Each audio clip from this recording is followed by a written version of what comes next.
Hi, I'm Angie O'Brien from East Haldeman Hospice. Welcome to East Haldeman Hospice series of educational videos for caregivers, Walking in My Shoes. Topic number 3 is care for the caregiver and handling your emotions. The experience of being a caregiver can bring out all kinds of emotions. There are times of great love, intimacy, and laughter. There are also times of frustration and exhaustion. Often the difficulties do come from taking care of someone else, but because we forget to take care of ourselves too, or we do not ask for enough support from family, friends, and community services.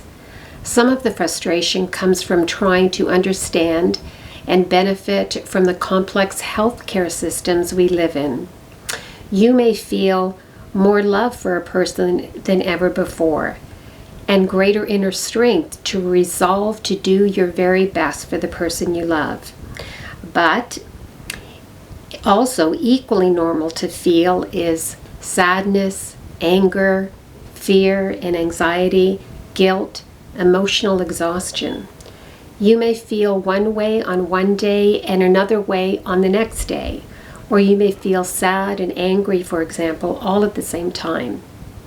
You may fear the loss of your loved one, anger at why this person is so sick or dying, frustrated at not being able to do enough, and anxious due to how much responsibility you now have. Take comfort in knowing that all of these feelings are perfectly normal. Be gentle with yourself about how you are feeling, but take some action to relieve the pressure. Just like a pot boiling on a stove, you need to let off some steam if you are going to continue to be strong and a capable caregiver. So strategies for coping: pound a pillow, sit in the car and scream, go for a walk or a run. Get the resentment off your chest by talking to a friend, family member, or your doctor. Access the visiting or wellness programs at your local hospice. Take a yoga class. Practice medication. Join a support group of other caregivers. Talk to your spiritual or religious leader. Avoid people that make you angry. Walk away. Step outside. Take a break if your frustration is getting the better of you. Cry if that helps. It is one of the ways that the human body has for coping. Laugh and don't feel guilty. Laughter breaks tension and it's a wonderful stress relief. Write, sketch in a journal about how you are feeling. Practice deep breathing and relaxation techniques. Arrange someone to stay with your loved ones so that you can have a couple of hours to yourself. Even if you only go for a walk around the mall or sit in the park. Access the visiting hospice program. Get a good night's sleep. Sleeping well is so important to your mental, physical, and emotional health.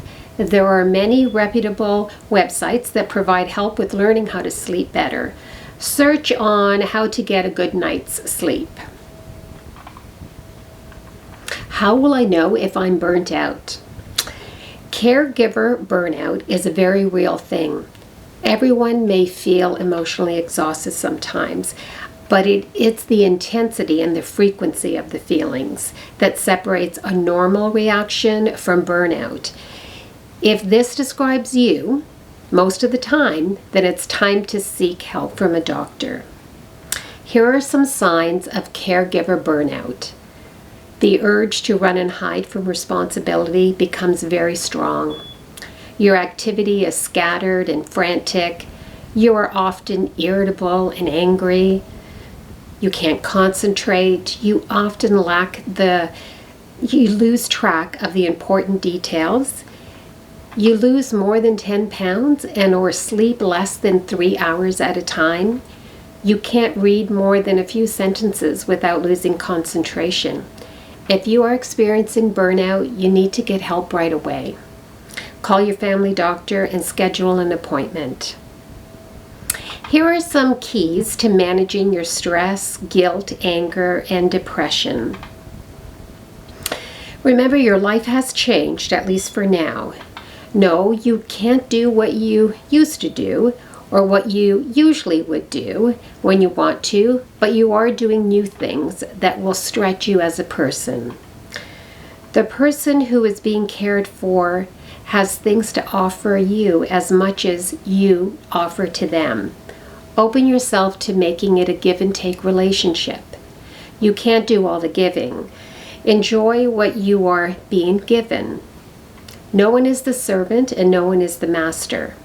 You are both in the situation together, doing the best you can with the knowledge and skills you have right now. Ask for help from others. Plan ahead so people can help you. Don't isolate yourself from family and friends. They will help if you ask them and you let them. Now, people don't change very much when they are ill.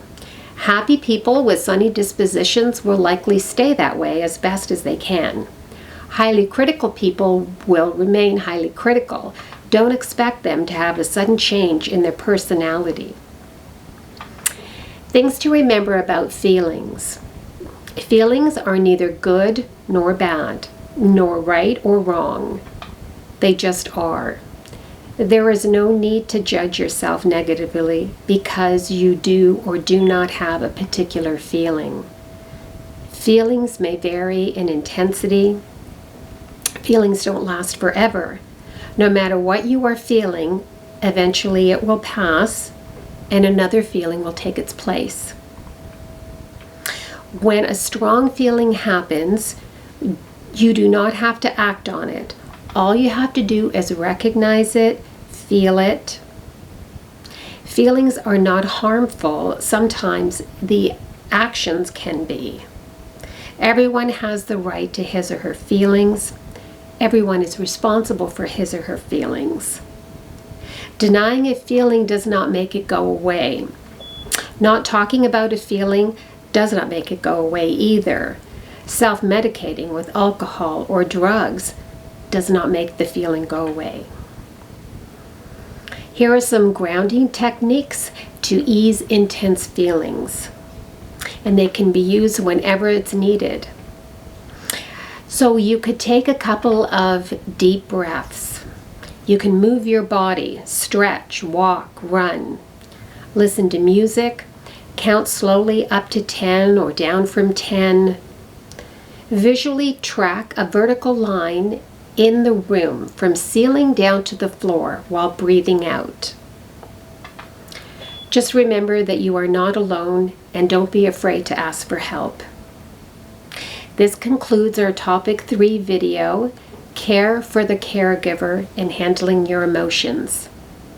This video has been made possible through the generous grant provided under the Resilient Communities Fund of the Ontario Trillium Foundation.